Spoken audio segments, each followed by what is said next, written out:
একটি মধ্যবিত্ত পরিবারের ছেলে ছিল আবির। তার জীবনে বড় কোনো স্বপ্ন ছিল না, ছিল শুধু বাবা মায়ের মুখে হাসি ফোটানোর এক আদম্য ইচ্ছা। খুব সাধারণ জীবন নিয়ে চলা ছেলেটা জানতো না একদিন একজন মানুষ তার পুরো পৃথিবীটাই বদলে দেবে।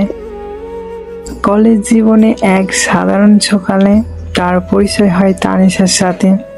সেই পরিচয়ে ধীরে ধীরে রূপ নেয় এমন এক গল্প, যার শেষটা ছিল চোখের জল আর একটি অসমাপ্ত চিঠি। তানিশা ছিল ধনী পরিবারের সুন্দরী মেয়ে। জনপ্রিয়তা আর অহংকার সবকিছু ছিল তার মধ্যে। কলেজের অনেক ছেলে তাকে পছন্দ করত, কিন্তু সে কাউকেই তেমন গুরুত্ব দিত না। প্রথম দিকে আবিরকেও তেমন পাত্তা দিত না, বরং বন্ধুদের সামনে মাঝে মাঝে এমন সব কথা বলতো যা আবির হৃদয়ে গভীরে আঘাত করত। তবু আবির কখনো তার প্রতি রাগ পোষণ করেনি। দূর থেকে শুধু দেখতাম আর মনে মনে ভাবতো একদিন হয়তো তানিশা তাকে মানুষ হিসেবে চিনবে। দিন যেতে লাগলো।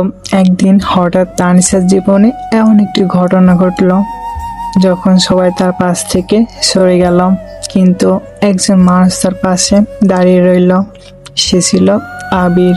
সেদিন থেকেই তানিশা বুঝতে শুরু করলো মানুষকে চেহারা বা টাকায় নয়, হৃদয় দিয়ে বিচার করতে হয়। আর সেখান থেকেই শুরু হয় তাদের গল্প। গল্পটা ভালো লাগলে দ্বিতীয় পার্টের জন্য কমেন্ট করো।